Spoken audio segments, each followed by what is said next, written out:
Live, but it looks like crap. Very audible, hopefully. Let me just get a quick check. Hey Lee, could you check to see if we're live and audible? I figured that's the least we can do. Does not appear to be using the correct mic. We'll test that in a second. And the camera looks like crap.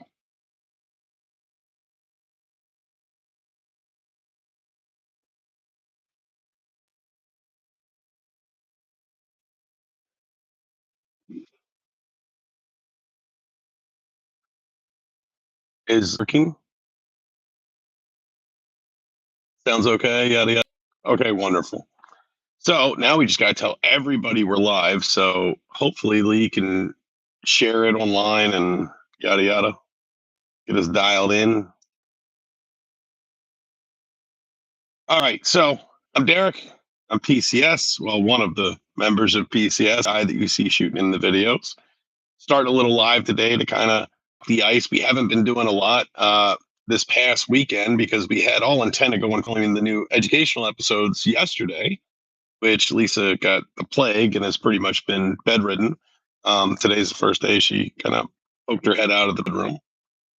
So went to pack the gear up this morning around 6 a.m. Sure enough, the storm lets loose and it's nothing but a giant snowstorm. So naturally, I got lazy and looked for many other things to do before having to go play in the snow. So I stayed home, got some stuff done, worked on things. Um, and yeah, so I figured, you know what? Since I didn't go out and shoot today, Lisa's a little bit behind on but I make a live and say hi to everybody. So that's how it is. Hopefully, you've had a chance to check out Pen Clay Shooters so far. You've seen a little bit about what we do. And if you have any questions, by all means, ask. Let's talk. And then we can go from there.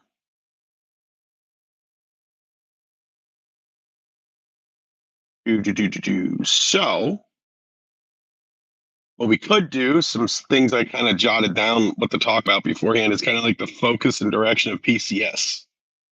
We're going to go a slightly different direction these days, and it's not a bad thing. The direction is kind of based on really viewer feedback. When we first started pen clay shooters, it was literally just friends and family. It was just like the group we were shooting with. I was like, hey, you know what would be cool is if we take some video and put it online, and we can laugh at each other, be funny. What ended up happening was KK got involved, and Lee and I were like, dude, this is a perfect opportunity for us to create like a video log, a vlog of these great moments. And it continued to grow and grow and grow until now. Here you sit, well, nearly 500 subscribers, 20, 30,000 views. Trying to figure out how have we earned that level of support, right? So the whole point is what was once self-serving just for us has now kind of been interested. There's an interest from everyone else. So we're going to try to deliver on that interest and creating video push for PCS now. So for those that don't know, long ago I was a masterclass shooter. I've returned to the sport because of my daughter KK in the videos, and currently at A class, I self-declared A, so that way I didn't ruin anyone else's competitive nature or competitive fun of the sport. But 2026, I assume I'll shoot back to master. However, it was a rocky road since my return. Um, I have been hitting some tournaments really hard, right? HOAs or tying for HOA. Then there's other tournaments I couldn't score very well on, and that was because of the shot failures I had. But I since solved that with the Blouser. FBX has been absolutely fantastic. So now it's just about learning that gun and getting dialed. So when we were thinking about filming that journey, an SCA journey, which we will still, but the instructional videos is kind of where the meat and potatoes of PCS is going to be for the next little bit. Weird Death series, which brought a little structure to us for the first time in forever, and we really had. But the people have spoken. Posts in the community section, we're hearing it, so we're We're going to be giving information on how to improve shooting from at least my lens, like how I would coach athletes and see how it goes. I'm not a great coach. I'm actually started volunteering to coach our youth program to learn how to be a good coach. Yeah, nice blouser. So I'm not about thinking I'm going to do a very great job at it. But the one thing about PCS community is it's open and honest. So as I get feedback, I'll know what to work on. I'll get better and better and better. I got the knowledge. Like I know how to shoot. I know what people do wrong. I know what they need to do and focus on. But my ability to communicate that to someone in a helpful way is harder than just say, no, stop all that. Do X, Y, Z, and you're good. So that's youth training is coming in. So we're going to start making those types of videos coming up here. Lee's going to have the job of editing them. So let's wish her the best luck to figure out how that goes. And then there's two other series coming in. We're going to do well, there's actually three. There's going to be a detailed gun review series where we take guns out to my shop, we break them down from end to end, review every little detail about them. We talk about build quality, structure, function, pros and cons about their designs. Like, right, so for gun nuts like myself, that'll work nice in case you want to understand how the gun is versus a marketing campaign. Then the other series, which I'm really putting a lot of effort into kind of structuring before we even film our first episode, is the ammo library. I'm not going to go into all the details here because I don't want to spoil it, but I'll put it this way. Imagine a site that not only brings the science such as, feet per second, like a chronograph, patterning board, distances, controls, and static position, right, to eliminate shooter variance, but also things like, high speed camera, artificial intelligence for interpretation of patterns, like all sorts of crazy stuff. So I've been working with a friend of mine building software for that since I'm an IT engineer outside of shooting. Well, I'm now just management, but uh, that help's going to be awesome. So we're working on something there, and weeks before we start filming our very first session, it's nearly done. We got some probably testing to do next weekend with that series. See how it turns out. In fact, hold on 1 second. I got a phone call.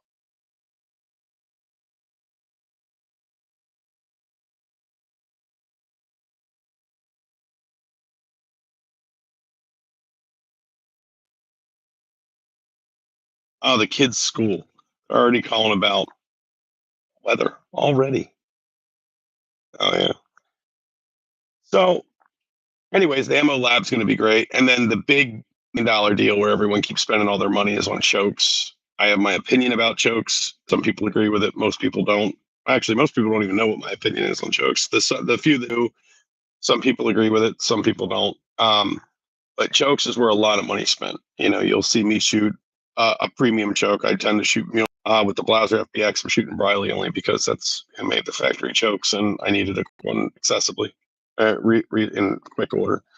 So I'm shooting mod over mod in that. But typically in my other guns, you'll see me shoot Mueller's. It's more so about, yes, it's a quality choke. It's very light. It's fantastic. But it's more about the people behind the choke than it is the choke for me. I'm sure the results are great, but I don't see how one choke is fundamentally that much better than another once you reach a certain range of chokes.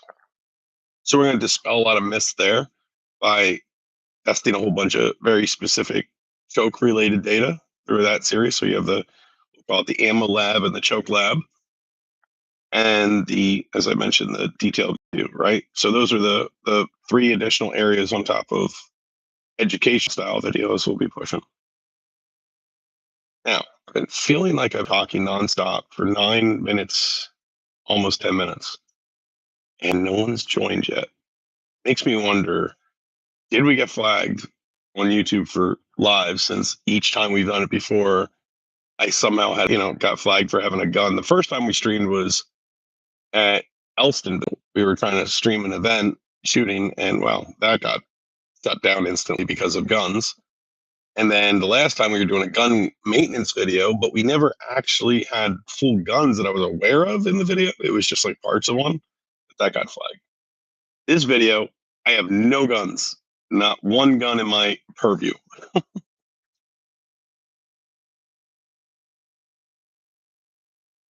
And hell, I even have a fake background. So I don't think it's getting banned, but I wonder if we got put on the naughty list until they kind of review it and deem it safe. Kind of have guns in our video.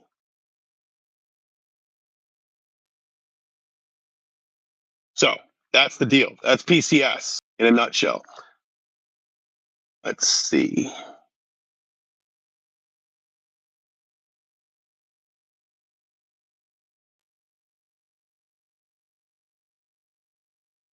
Something we can talk about is hmm,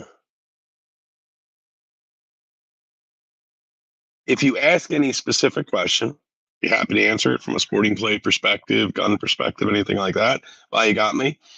The other thing we could start talking about is, different observations I made. I saw the We Outdoors channel launched a new video. Miss Kara and Mr. Chancellor. What a funny video. They had me rolling pretty hard on that. Nope, you see it up. Talking about you see the video up, our live stream or something else. So that was really good.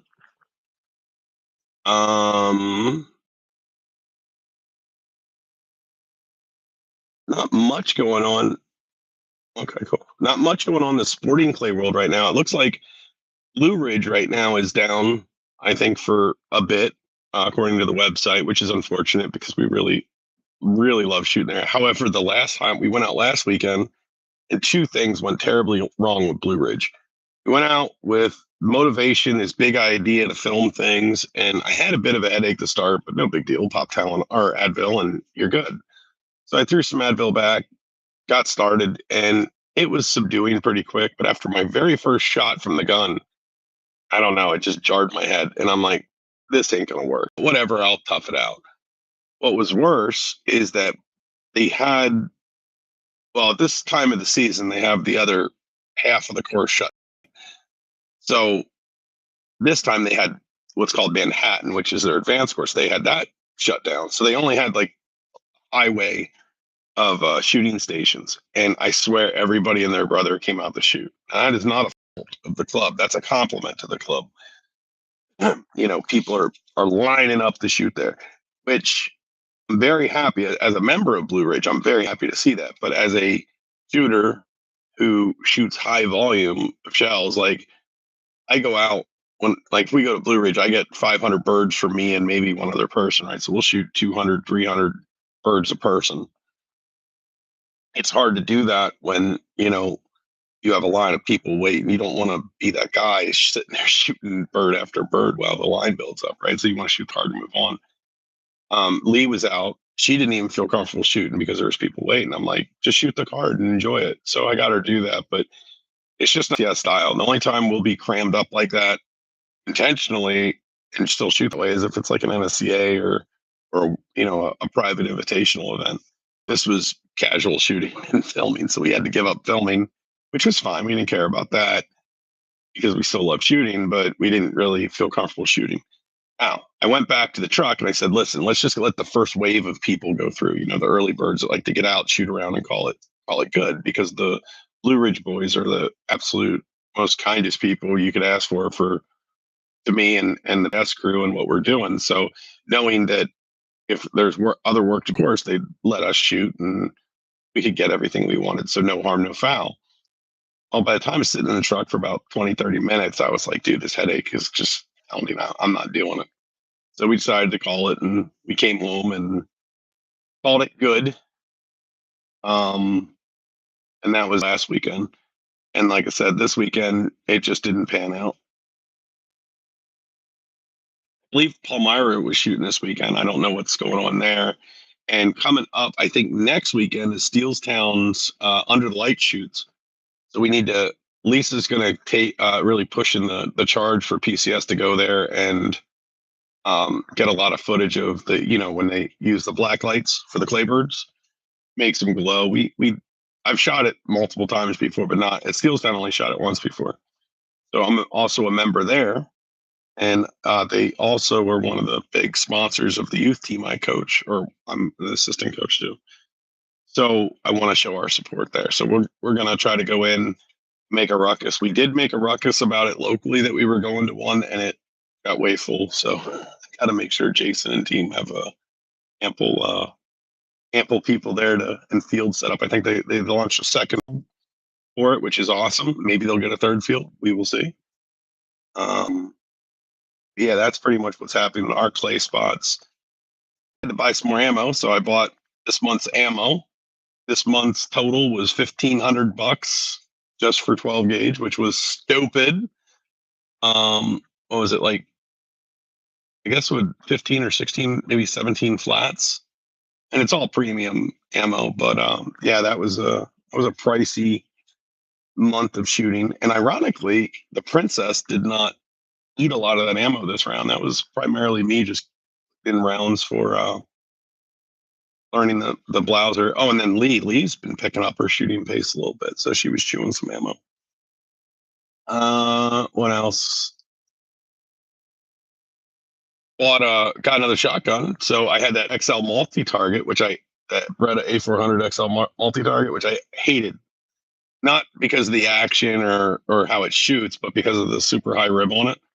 The only way to get rid of that high rib is to buy I mean, you could take it off the receiver, but you still have to buy a new barrel basically, or roll the dice and have someone knock that off and solder a new one on. And then you never know how long it's going to last. You got to refinish or repark or whatever the finish is on the barrels. So I said the hell with it. I just went to Shides and I'm like, look, just you take this gun. I don't care if you make money on this deal because they always give us a discount and help us out.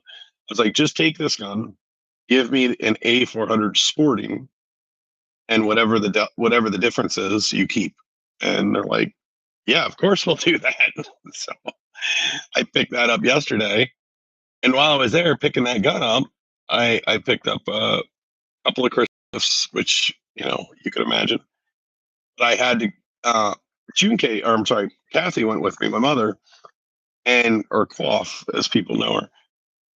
So she goes with, and out of nowhere, I'm doing my paperwork, finishing up the transfers, and she calls me over to the wall. Her and the kid have this new gun. Now, naturally, I think it's my daughter who's pushing for this gun, and it's not. It's my mom, Kathy. So she ended up scoring another Beretta A400, but in 20 gauge. Now, she had to do coffee. She was trying to tell me, trying to get my opinion on it, and I was like, well, look, if you're in love with this gun, you got to do you. But they had a 28 gauge version sitting there, and she shoots 28 gauge. Her EELL has 12, 20, 28, and 410 barrels, right? That was my old gun. It was my old skeet gun. And it had 30-inch sporting barrels for 12 gauge.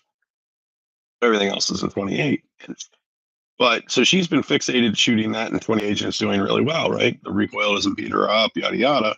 And I mentioned to her in the drive-in, I said, if we look around, we can get a 20 gauge load just as light as a 28 gauge. We can get a 3/4 ounce 20 gauge load at 1,200 feet per second, and it'll be the same thing practically.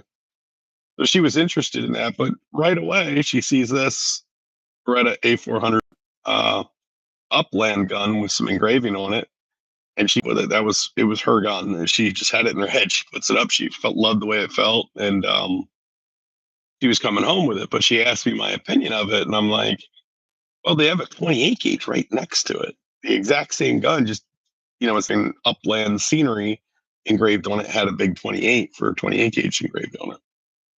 And she, for the record, she wants her own semi-auto for 3-burst shoots that we go to. But yeah, she didn't dig her on it was the woodland scene. She literally bought it for aesthetics only. But I think she'll be all right. You guys know how semi-autos are when they're fresh. They need a little bit of wear and tear in them to break them in. So I might accelerate the wear with some flits on the rails and make it working. It didn't feel too rough. Or maybe she'll just get lucky and tolerate the standard 20 gauge load for a little bit, and then she'll be able to move off. My is in 12 gauge. And then naturally, while I was there, I had to buy another gun. So on top of the gifts and things I bought, on top of my A400 trade, Lisa's hearing about this for the very first time right now. I bought what is it called, a Chiappa 357 Magnum. So I play a video game called Escape from Tarkov. I love it. Anyways, they put this revolver in this game years ago, and I always wanted to play with one. They have one at 911 Rapid Response Gun Store in Palmyra, Anvil, Palmyra, whatever. But they just want too much for it, and for a novelty gun for me, I just can't buy it. So, anyways, I just had one. They just got it in that day. Supposedly never fired. They're not making the claim. They were just informing me. That's what the guy said. And I looked at it. It looked fired, but look, maybe fired like a cylinder's worth of ammo, not fired much. So naturally, that thing had to come home. So I bought that. However, I spent so much money that I told him you got to hold it till next week. And then I was going through paperwork sitting on my desk. I don't know if I told you this. I bought the set. That's right. 1, 2, 3. The set of Ruger LC carbines. So that's 1 in 10 millimeter, 1 in 45 auto, and 1 in 5.7.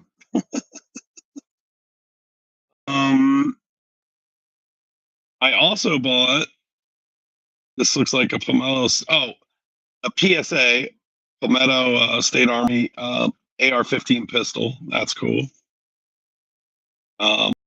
Also got a discount on that, and that's just on that receipt.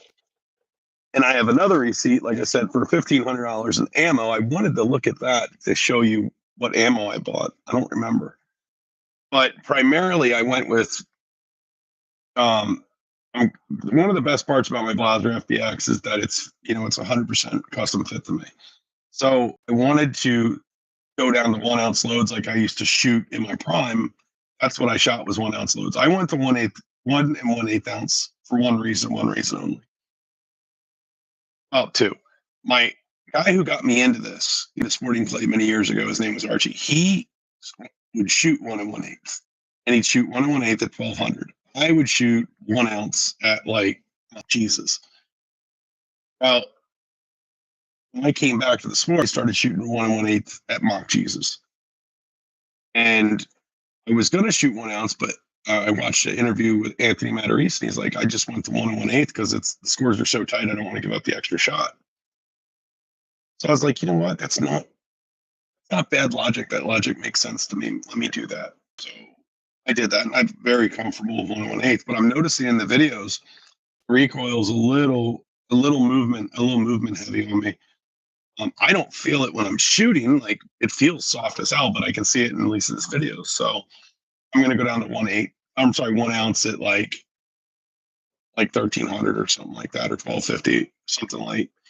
Fiochi makes really nice ammo for that, so I bought like 10 flats of that. And mystery ammos, like different types of ammo I enjoy for myself. I bought Lee a couple of flats. Oh, what's up? What is that? Todd Simonson? Yep. Sorry. Hi. What do you say, Todd?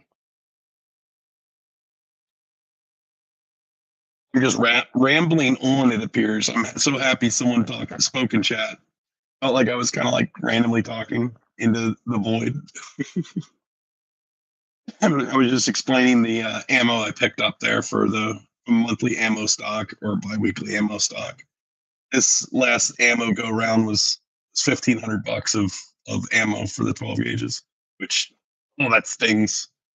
Wish it was cheaper. I remember the days of $20, $30 flats. That's what I miss. And then when I had that partnership with Rio back when I was a name in sporting clay, that was great. Actually, hey Lisa, could you go upstairs and grab the receipt off my end table next to my Lazy Boy? I can tell everyone exactly what ammo I bought, but I think it's 10 flats of Fiochi 1 ounce. It's like it's their little Rhino, the little Rhino. That's what it is. 7.5 shot, and then I bought a couple of flats of Noble 8 shot 1200 for Lisa. Yeah, dude. Exactly. The old days. That was when the sport was feasible to get good at. These days, oh my gosh. I'm going. I used to remember, like if you put in $1,500 in ammo, you were getting a pallet. Hey, what's going on, we outdoors? Love your latest video, by the way. I laughed so hard this morning. I literally started spitting coffee out of my mouth. It was. You guys got to put a disclaimer. This is going to be comedy. You got to. I can't handle it. But yeah. So that's my griping about the ammo. Lisa is kind enough to go get that receipt, so I'll tell you. And then the other receipt I was commenting on is this one. I bought mini guns on this. So this is here. Can you see this? Oh, there. So that's the. Come on, focus, you stupid camera. I don't know how to do this, guys. Lisa's the intelligent one when it comes to cameras.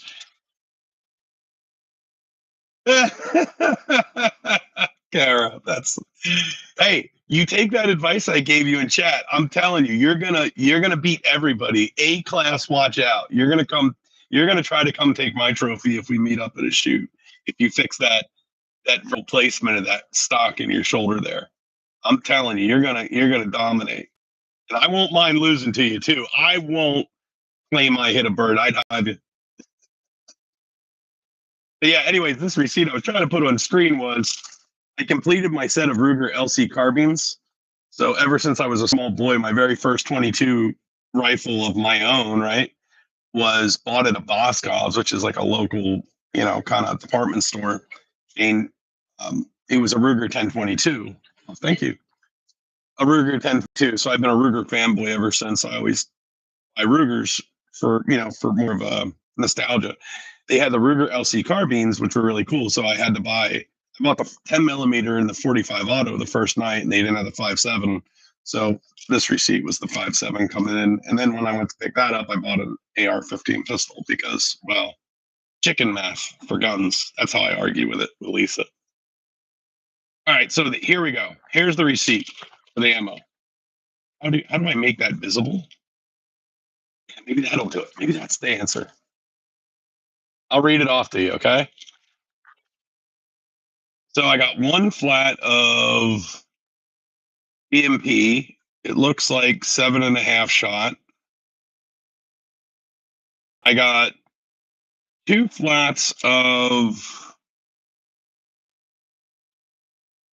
a light 7.5 shot for Lisa Fiochi.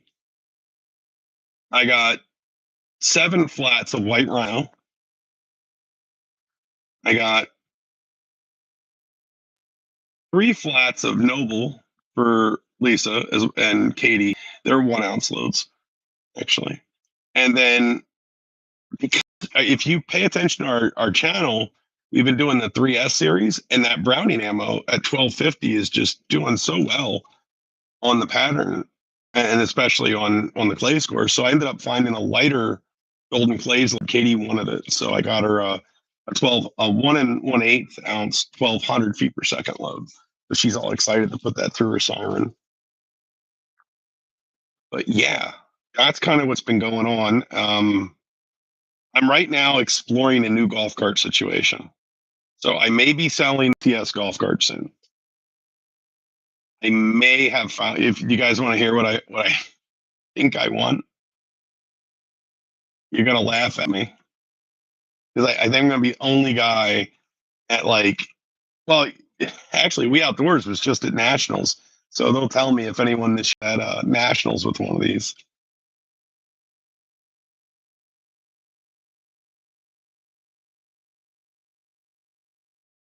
Let me try to get this link real quick. Exactly who I'm buying it from or anything, but this is a link. So I'm buying one of these for our new clay cart. Like actually, I'm like 85% confident this is our clay cart for 2026. So what happened was I was looking to buy a Polaris Ranger, right? North Star Edition. It needed to be 6-seater, heat, air conditioning, and then right away you do that, you're at like $30,000+, like right off the rip, 30 grand. Boozer Pop with the Polaris or these, Kara? If you say these, my mind is blown. The item I linked, the mini truck thing. So now I don't know if that's what you meant. But yeah, so the Polaris Ranger that I was looking at, it's like 30 north of $30,000. And I'm like, okay, I'm cheap. I'll spend that on a shotgun, no problem. On a vehicle that is to drive me a mile, 2 miles in a single day, that's just too much. No kidding. So Todd, you saw them too. And here I thought I was being original and it was gonna be so pen and clay, like pen clay esque, like super smart idea, but non-conventional. And here you guys are telling me I'm late to the party. That's all right.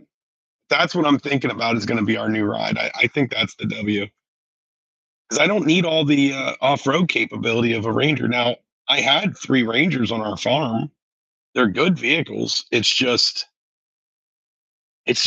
these are less, and these are built more for, like a car, like automotive drivetrain versus a specialty drivetrain, such as like, what's the Polaris run on.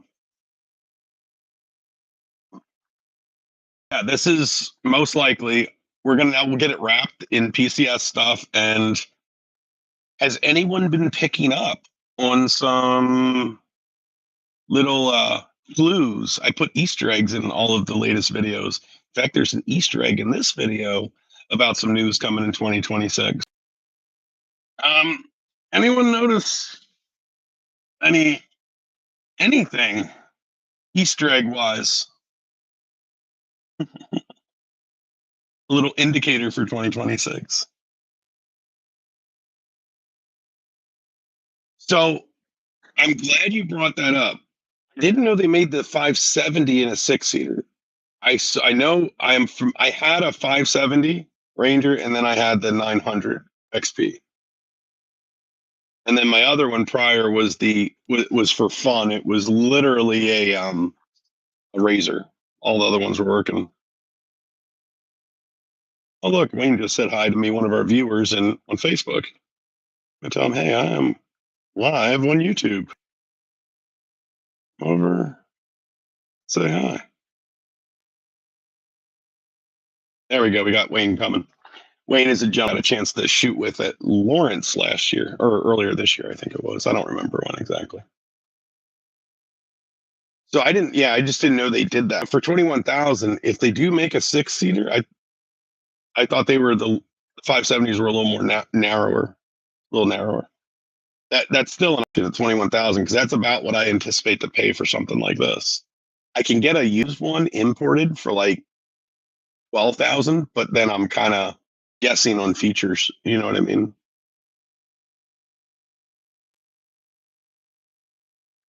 But I'm really looking forward to getting something like that because I need heat and air conditioning, more specifically air conditioning, because when you're cold, you can always put more on, right? I got heated underwear, I got heated jackets, I got heated shorts, I got heated everything. Copy that. Yeah, Todd. They call it a 4-seater, but with my son, we could definitely get 5 in the 570.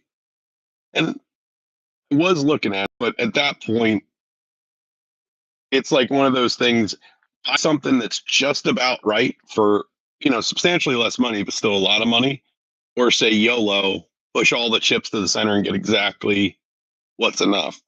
But these little minivan wannabe things will give me a strong 5-person setup. Plus, people could sit on the back of the bed. That's what I'm thinking. Next year, I believe Eminem's hosting nationals, right? That's what I thought I heard or read in one of the monthly Target talks. That said, that's my home course. So who's going to nationals next year? We're gonna have to meet up because I will be there. That's not very far from me. Exactly, Todd. Now, if you told me, like my blouser, that now remember, mine's a custom blouser. That isn't like an off-the-shelf blouser. I mean, that's a sizable chunk of money. It wasn't. 40 grand. But now, if you factor in how much it costs to travel and go spend, the day with Dell and him take care of you, and you get the kind of white glove service, then the testing validations and all that stuff. Oh, really? I could have swore they had some. Either I read it or someone told me Eminem had nationals next year. Let me double check. Could be open.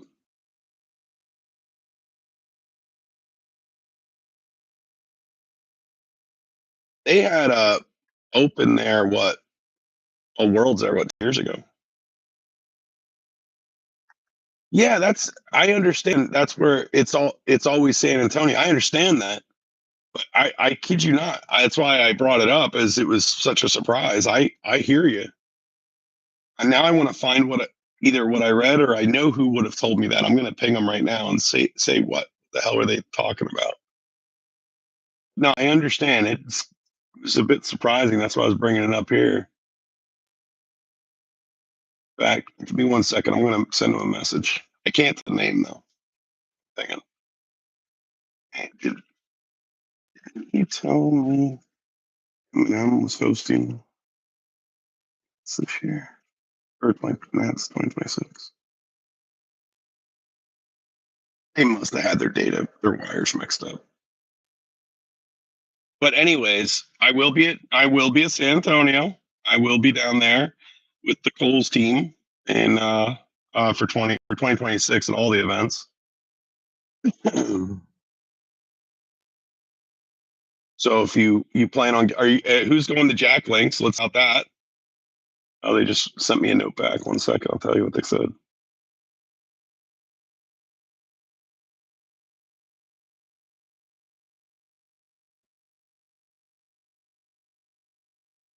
You guys are gonna fry me if I repeat what they just told me, so I won't say it. I'm having them double check something. The so is anyone going to Jack Links in, was it February?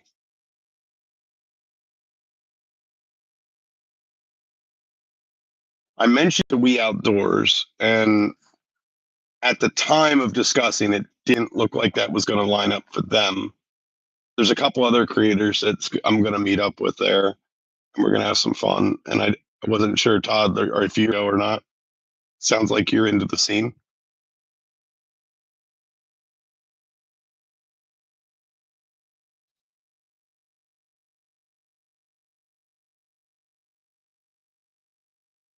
Oh, oh, that's awesome. Oh, 2020, all excited. I just proved my wife right. I read what I want to read. Okay, 2027. Got it. I'll see you there too.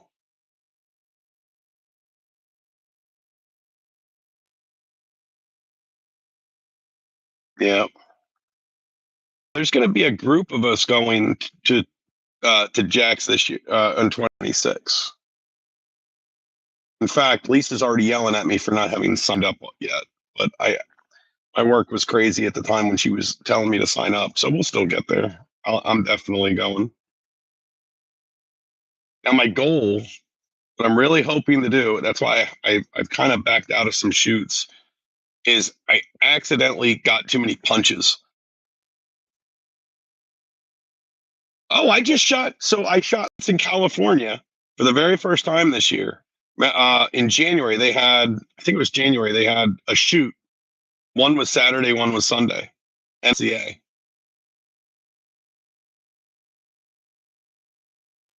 Let me go check if that was I think it was this year. It had to be this year. It seems too recent to have been the year before. Lisa. So, oh, awesome. Thanks, Todd. Yeah, so that was when, so this is an interesting story about that. That's where I met Wayne, right? The gentleman I just mentioned, Wayne Burnett. We paired up. Turned out he watched the channel, right? And he's like, "Oh, dude, you're that guy from that YouTube channel." I'm like, "Yeah, what's up?" And we got talking, and we got paired together, which was fantastic. Me and Andrew, who's a former like 5-time European champion, right? And it was kind of a friendly grudge match between Andrew and I, because last time together we tied HOA at a major event, and he wanted whooped me. And what made it funny was I was E class at the time, I in HOA, and he was, obviously the top master at the event. So we got talking and we became friends, and we drove out together from, my side of PA out to your way. About 2 months prior, oh, maybe 3 months prior to that, my gun took a fall. You didn't make those shoots. Oh man, you're so close. So my gun fell off the back of Archie's, my Browning Ultra XS Prestige fell off the back of Archie's Polaris Ranger at a Steelstown shoot, right? Oh my God. Mine got a small chip at the bottom of the stock. No big deal. A little bent choke. That's no problem. Eat the choke.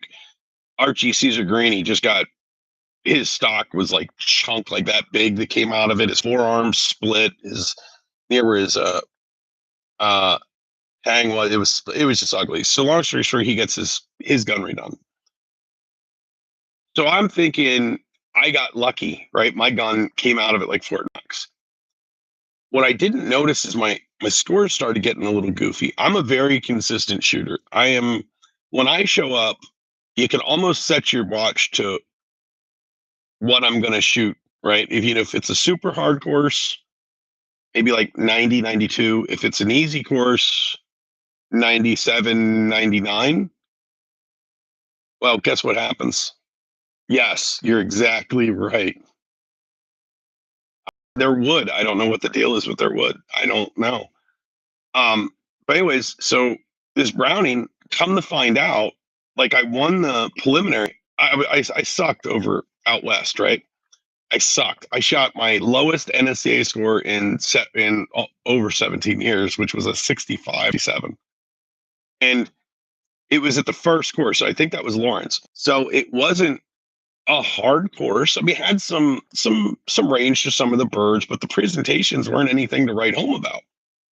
Like, oh my God, I shoot better at M&M. So I couldn't understand what happened, but regardless, I was with great people, had a fun day. So I go to California, and now I'm kind of in my head going, what the hell? I can't believe this happened. I don't know, like mind blown. And I shoot a little better, but I'm still sight picture wise should be just destroying birds, and I'm not hitting anything. I'm not even chipping it. It's like, what the hell? And then sometimes I'm center punching it with the exact same sight picture. Fast forward until May. So I struggle with this. Sometimes I'm out there pulling HOA wins. Sometimes I'm struggling to get on the board. My guy tells me, "Let me take a look at your gun." My gun got my actual gunsmith. And he looks at it, he goes, "Well, I think I have a problem," because my gun stock kept coming loose, by the way. It was 2 weeks. It was, yeah, it was the rabbit shoot at Palmyra. My stock had to get tightened during that shoot because it was literally backing to the point the gun would go like that. You could just shake it. So I tightened it up in the trailer, and I'm like, I'm gonna go try the second half, and it just comes loose again in the second half. Now I tightened it. I have all the equipment. I torqued it. I forget exactly what inch pounds I torqued it to, but it was exactly right. Comes loose again. So in less than 100 rounds, so I'm like, that's it. I'm done. I'm pissed off. So I give my gun to my smith, and he's like, dude, you have your stock split. That's why it's backing out. So the long story shorter, when that must have fell in like October the year before, it must have split inside the stock. So he was able to show it to me. If you look as it was, it didn't look split when you took the receiver out and just looked at the stock. It didn't look split, but when you put pressure on it, it widened right out. I was so upset. So he did a temporary semi-permanent fix on me shooting for a little bit, but it was never right. And I didn't want to destroy it, but I told him I didn't want to shoot any other gun but my Browning, even though I have a plethora of other guns. So I called Blauser, Cole, said, where's my gun? And then I finally got my gun in October, was it? Whenever I posted the video, I got my Blauser.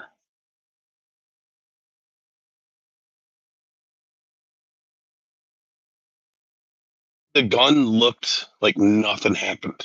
Like I said, this much of a nick on the bottom. right near the pad. It looked like nothing ever in the Browning. But yeah, sure enough, it must have caused damage. 'Cause other than that, it goes into a gun case or in my hand. I mean, it doesn't fall or get dinged up. It doesn't even get put in a. I take very good care of my guns. I don't. I know they're tools, and I don't treat them like a collector. But I am also a collector, so there's an element of me that takes care of them like they are a collector's piece.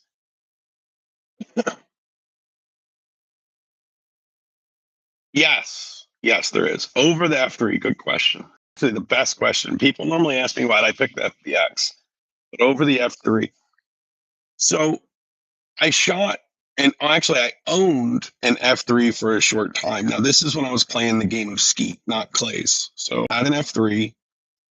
Um, it would have been a sporting because it wasn't the high. It wouldn't have been like a Vantage or anything. It was high. So, anyways, sporting. I enjoyed gun.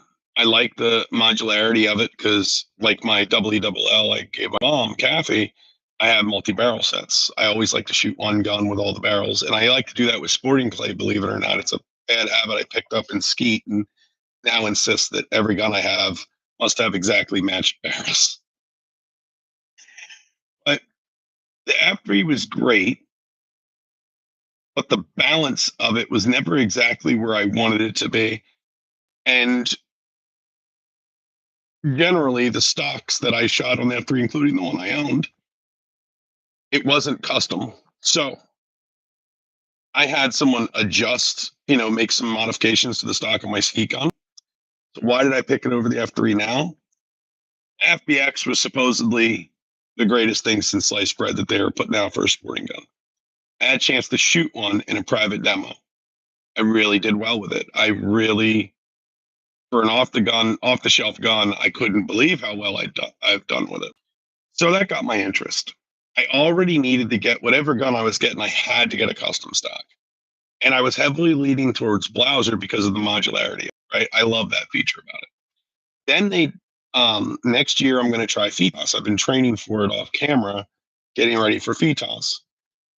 So they made a rule in FITOS that you only have so long to maintain your guns. Like firing pins, as an example, if you have an issue, you only have so many minutes to fix your gun. So Blouser considered that and put basically, I think it's 2 screws, and you can pop off your face and pull your pins and springs out, put it right back in, done with it in 5 minutes. And the dropout trigger, I thought was really cool too, right? So when working with Cole, I made sure to have plenty of extra of everything on my gun. So I have what you don't see in the trailer is my comp parts set up. In one of my toolboxes, I have parts for all my comp guns that I use at like competitions. I can rebuild a gun anywhere. They were able to work with me and get everything. So modularity in barrels, but the F3 had that custom stock. So it didn't matter if I got an F3 or FBX. I needed it, to my measurements, custom built. Dropout trigger, uh, quick face removal, so I could do pin and spring replacements. And I think the trigger breaks a little better on the FBX. Oh, balance. Well, it has the weighting system, but the balance fits me really well. Right where I have it right now, I probably am I'm probably 1 ounce too forward. I need to pull probably 1 ounce to the rear of the gun. That'll be perfect. So there's all my reasons why. 100% honest, truthful why I own FBX. Shot a buddy's F3 when my K80 took a dump about a year or two ago. Wanted to buy one ever since, just haven't pulled the trigger. Yeah, so that's the downside. You shoot a K80, that's the hard part, is you already shoot an S tier gun, you already shoot top of the line gun. And for you to find another gun that makes you interested in trying it, that's real tough because people typically go Blouser to Krieghoff, not Krieghoff Blouser. Not saying it doesn't happen. I have Kriegoffs. I don't shoot them in competition. When I shoot for money, I got to shoot the right gun for me. That's why I shot my Browning for 17 years for money. For recreation, I shoot anything. But yeah. Well, if we meet each other out in the range, now granted, I got to be honest, you can't judge an FBX necessarily by mine because it's really, it's real. I have to show you my measurements. I'll see if I can bring them on screen real quick. I'm a weird guy. Like I shoot a lot of cast and a lot of other shit. But you're always welcome to try mine. least get your hands on one, right? They're not that expensive, but they're going up in price, by the way. Since it's only 5 people in this, and I'm not a huge channel, I don't think it matters, but I have it on good authority that all blouser pricing is going up. Rumor. That is rumor.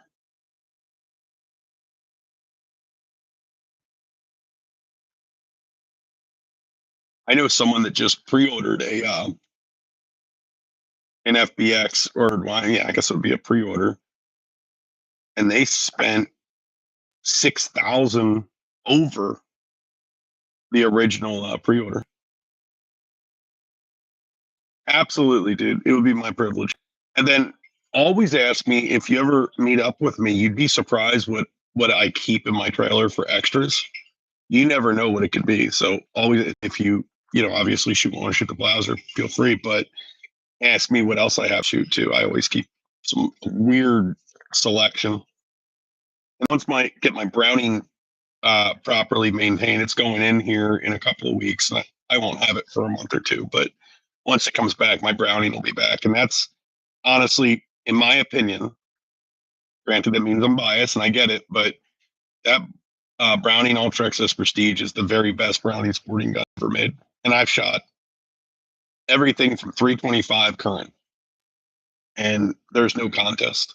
It's the only time a Browning ever felt like in the range of a Blouser, or a Krieghoff, or a Kohler. It's not truly a Krieghoff, Kohler, or Blouser level, but what I'm saying is, to even like in a blind touch test, it would get into that arena. Shooting wise, it shoots great.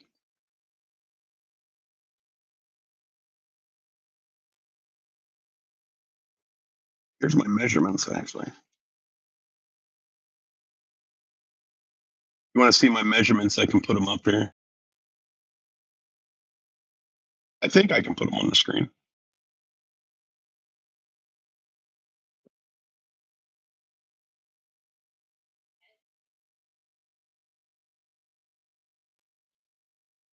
Absolutely. And you know what the beauty about gun selection is? If you have a gun, I don't care. So, like, my Browning's technically a Maruku because of the relationship with them with Browning. But I don't care if you have a CZ Redhead. I don't care if you have a Mossberg Silver Reserve. Although I'd be if you had either of those two and you're posting, A class, double A class, master class scores. If you are, and I do not gun shame people.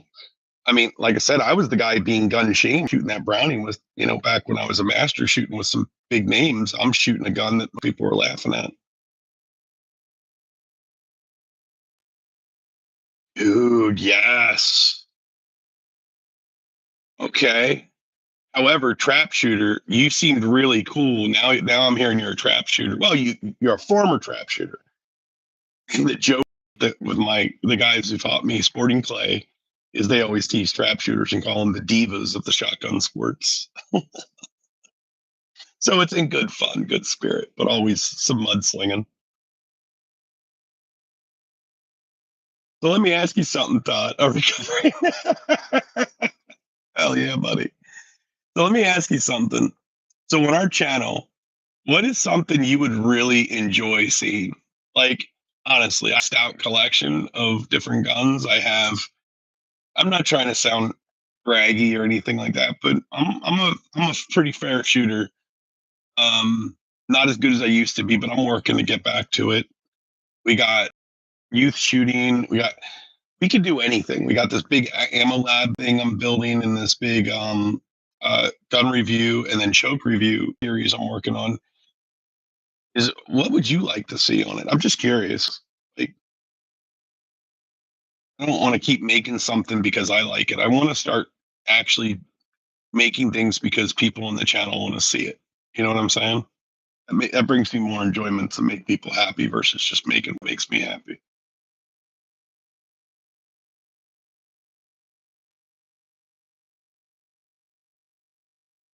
Share screen. Can I do that?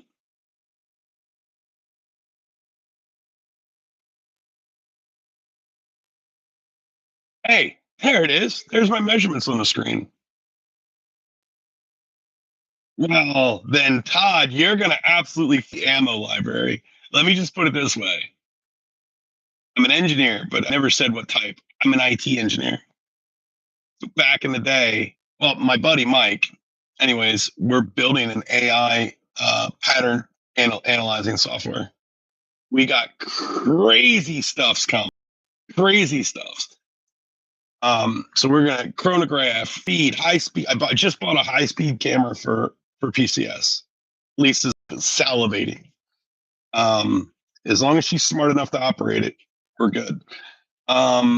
I got a piece of software I'm writing with a brilliant developer and partner and business owner. Um, all for P, not even for anything else right now. It's just for PCS. So you're going to get overload. I'm going to try to be the first channel that's like accurately capturing a dot string. I'm going to measure recoil, rearward movement of the gun in high speed, the upward movement of the muzzle flip in high speed.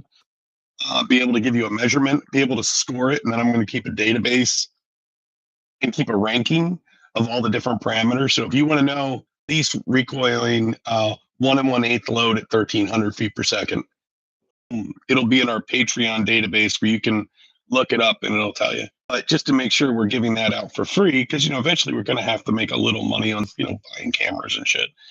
But to keep it free, we won't hide that information from the video itself. So if someone wanted to gather all that information by watching every video, then they earn that right to have that info, in my opinion.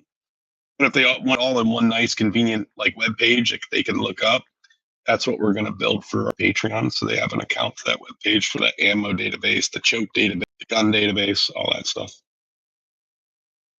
So yeah, look, get ready to go full nerd with your boy Derek. So yeah, up on the screen. Wait, hold on. Up on the screen over there is my measurements from Dell. Now that was from 24. My body changed a little bit. I got to go get measured again. I should have went this year, but I'm afraid to go get measured again because my Blauser is perfect. I don't want to change anything. And if I go, Dell's such a for how he measures me. I'm sure my measurements will change a smidge, and then he'll change my Blauser because he knows me better than I. And then I'll have to readjust to something. So if I just don't know, ignorance is bliss. And if you notice there, my side-by-side measurements there because I chose not to because I couldn't give them the commitment they wanted me to. And just so happened to meet the president, vice president, and the whole entourage of LC Smith. So LC Smith versus Parker. LC Smith may have me as one of their triggermen. We'll see.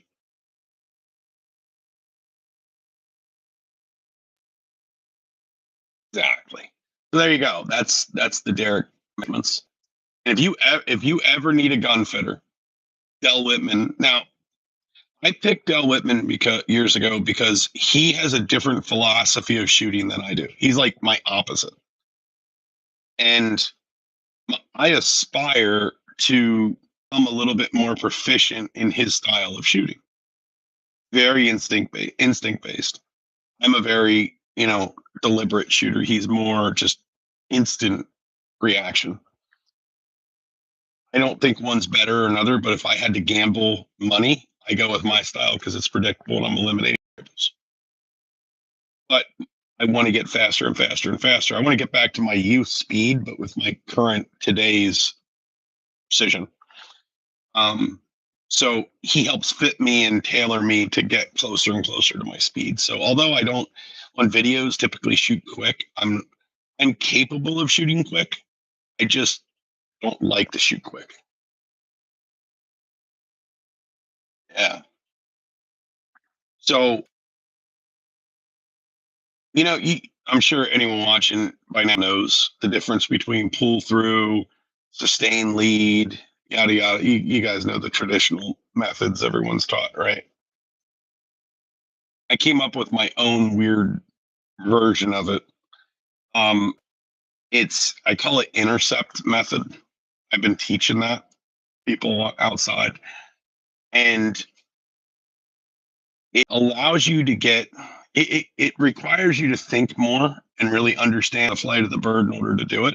So if you're someone that has an instinct of seeing flight path, like it, not just by being in the box, but if you could just walk up, watch another shooter shoot it, and you got flight path, and you could just instantly on one pair get it in your head, intercepts a great way for you. Or if you're a seasoned shooter that's shot what feels like an unlimited amount of presentations, you got a good mental library of all the shots.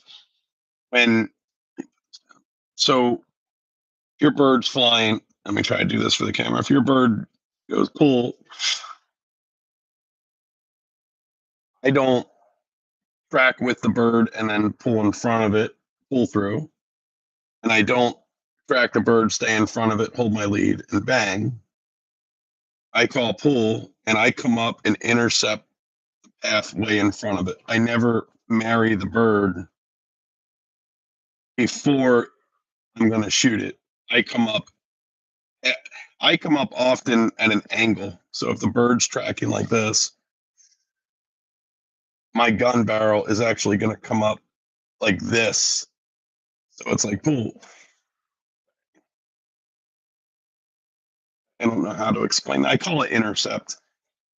It's not pull through. It's not sustained. It's weird. It operates on a parallel plane because I can pace the bird as I'm tracking it, but nowhere near the bird. But I'm also one of those idiots that aims every shot like a rifle. So I'm left eye dominant, and I'm a right-handed shooter. So when I call pull, both my eyes are open. When I see the flash and my gun's moving to intercept, I have to close my left eye, and then I shoot. Because if I don't close my left eye, bird isn't where it actually is. I'm way behind or way in front of her.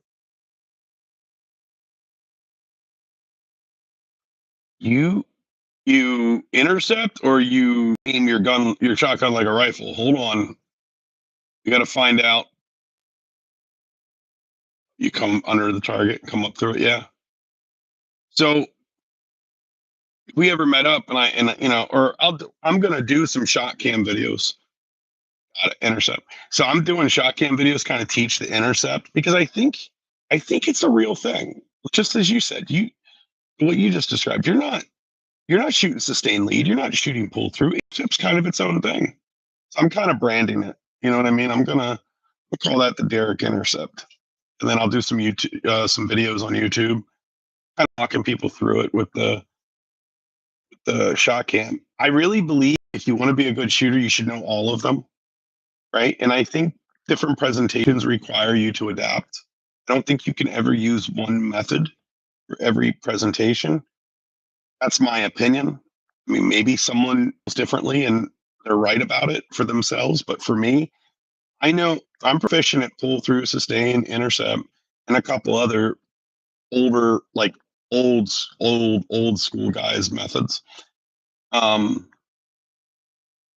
I try to maintain a strong degree of proficiency with all of them. You know, did that until buddy of mine pointed. Yeah, see. So that proves there's validity to. I think it's a natural way of shooting because think about it. It lets you keep an eye on the bird, right? Everyone says focus on bird, focus on bird. Intercept allows you to focus on bird and still allows you relative measurement of speed and pull and flight path just without having obstruction of your gun. That makes any sense.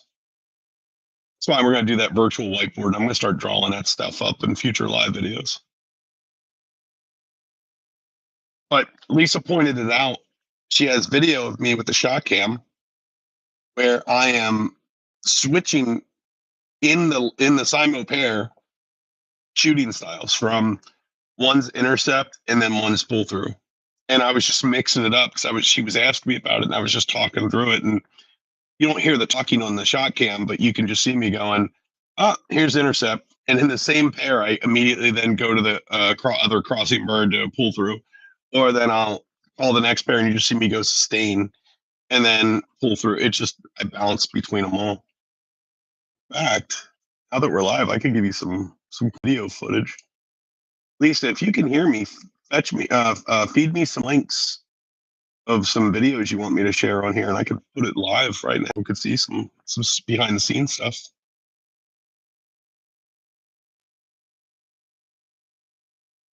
All right, so here's a question for you, and it's not just for you, Todd, but anyone listening. What's your feeling about chokes? My feelings out there on a video, and I made a community post about it, but I'm more interested in what other people have to think. What other people think. So jokes. That's our talking subject now. Do you think they make a difference? Do you think they don't make no difference? A little difference? Do you have a brand that you prefer more than others? I'm just curious. Do you believe in changing jokes station by station? Like when I first came into the sport, that was kind of like the hot thing to do, and I must admit I did it. I wanted to be cool.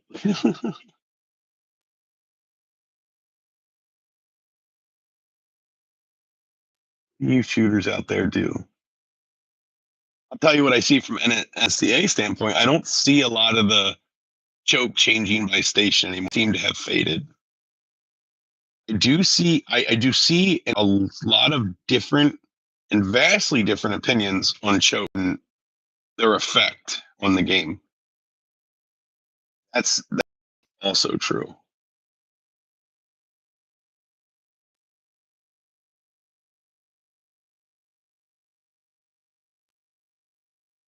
Like mod in all the time. All right. Do you, since you use two different types of two different constrictions, are you light mod over mod? That I'm curious about. Are you mod over light mod? I just read your message as light mod over mod. Unless you're saying just like mod because you shoot a single barrel gun and you change between those two.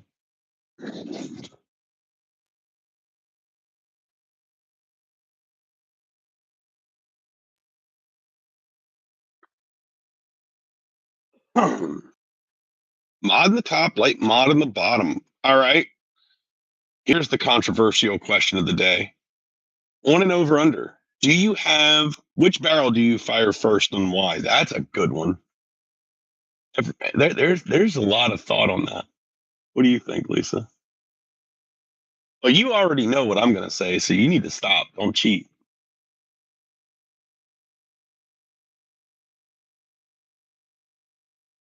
I have two mods in. I just don't have two of them. All right, you're definitely on my cool list. That you, Todd, you're on my cool list. Live that mod life.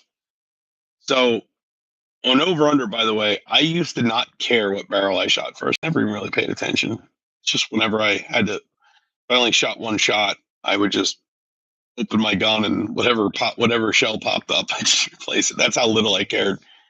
And that was when I shot my very best, like ever. That was when, I have like a 98 average at one point. The Now that I have learned a little bit about the game, I'm religious bottom barrel. I see you just said bottom barrel. Supposedly recoil. That's what I hear. Supposedly. So why not? Right? Make it your first shot, so your follow up has that little bit of advantage. I don't know if I could tell a difference, and I shoot a lot of volume. I don't know if I could tell a difference. Maybe I could, but I doubt it. Yes, I too shoot bottom barrel first, and that is exactly my reasoning why. I figured I'm older and slower, not capable of what I used to be. So every little tip and triple to make myself a little better. Why not do it, right? So that's my idea there. Chokes, I'm mod or improve mod. I do tend to, depending on if the mod chokes don't on a particular gun don't shoot tight for me. Some mods shoot a little more open than others. Then I'm improve mod. So I like to shoot, generally speaking, a tight mod choke. Both.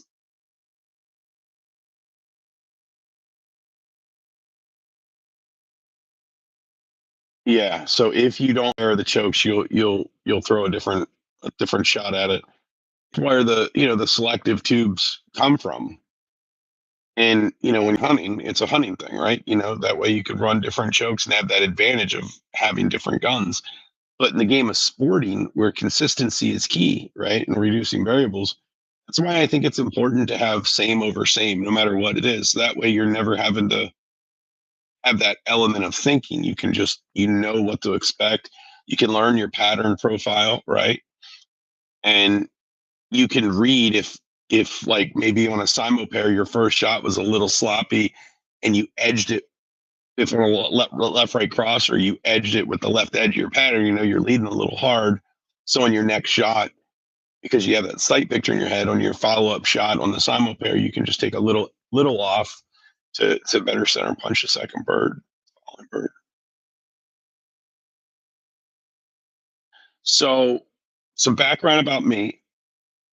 For a solid 7 years, I shot sporting clay. At one point, I was on the path to big success. Like, I had ammunition sponsors, gun sponsors.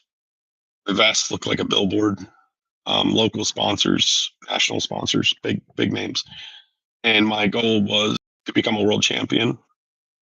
Um, During that time, I worked for the company I worked for, which was a big cereal company in the country.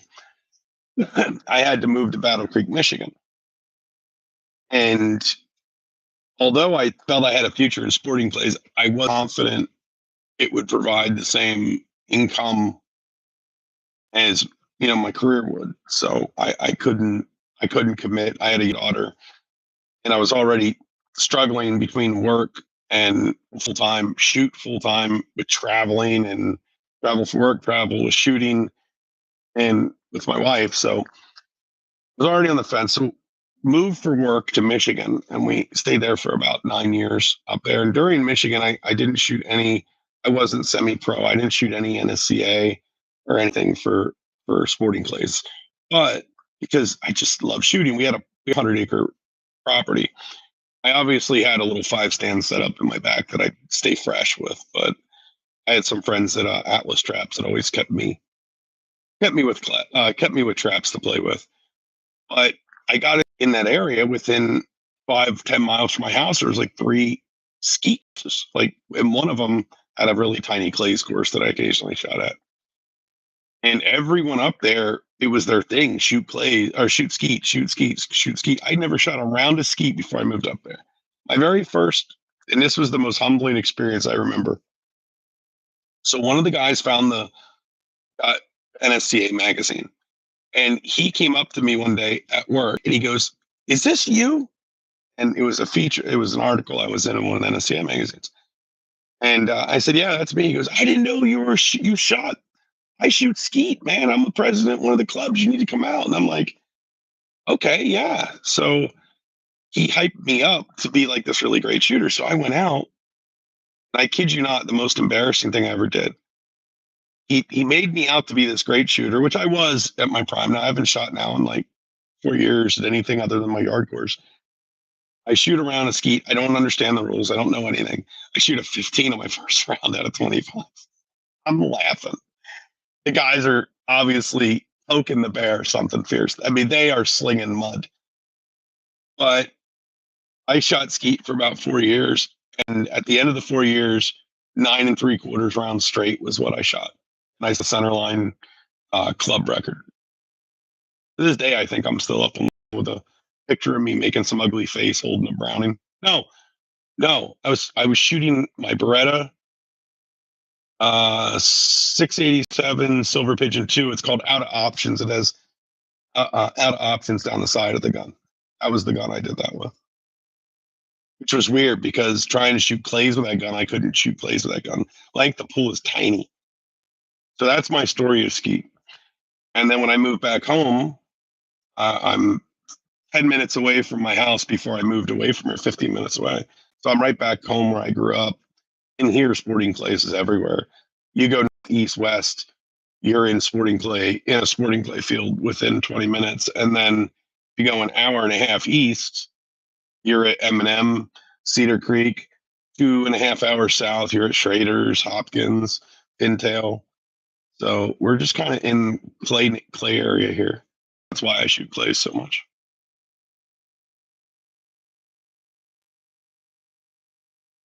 Oh yeah, dude. You know what you should do? And I don't know how you're doing out there in the Pittsburgh area, but is there a place that has a heated five stand? Michigan, that was a thing. And that was downside is the good heated five stand was an hour drive. It was always busy, so you'd be lucky to get around, like 2 rounds in on a perfect night. And that wasn't worth me driving an hour for 2 rounds of five stand when I have my own five stand in my house. But if you can find a heated five stand, that is the way. Now, since I moved, the club I was a security guy for, as a volunteer, they end up putting a heated five stand in, which is, oh man, dude. Now, I'm not saying don't shoot skeet. I think that'll help your crossing targets actually. But definitely shoot a heated five stand. Keep your clays game up and shoot at wildcat. If you're shooting from a card and you ain't shooting clay, no, I'm joking. But yeah, shoot at wildcat. Something I am dying to do in the spring. I have been informed. I think it's Compact or something in northern PA. The Clays complex, as I heard that they have driven five stand, which if they do, I now that I have ejectors in the gun sight, I cut my springs out of my Browning, or I replaced them with 1911 fire and pin springs. But assuming I leave my Browning or my Blouser ejector functioning, I want to shoot that so bad. And that is basically you and a partner. They just constantly nonstop eat your 50 birds, and you got to just shoot them as they come. Reload, shoot, reload, shoot, reload, shoot. So the idea is that when I shot it with my buddy, we had to split the course, right? So him and I just said, look, I'll take this side of the field, you take that side of the field. And teamwork. It was like tactical assault with a shotgun and five stand. It was insane. I couldn't tell you how much money I wasted there. I went there to shoot their clays course. And this was actually a different country. I went there to shoot their clays course. And I shot it. It was a proper course. I shot their course once, but for me, I shoot a course like 5-6 times. Shot it once and spent almost all day on their five stand shooting this driven five stand thing, they called it. It was insane.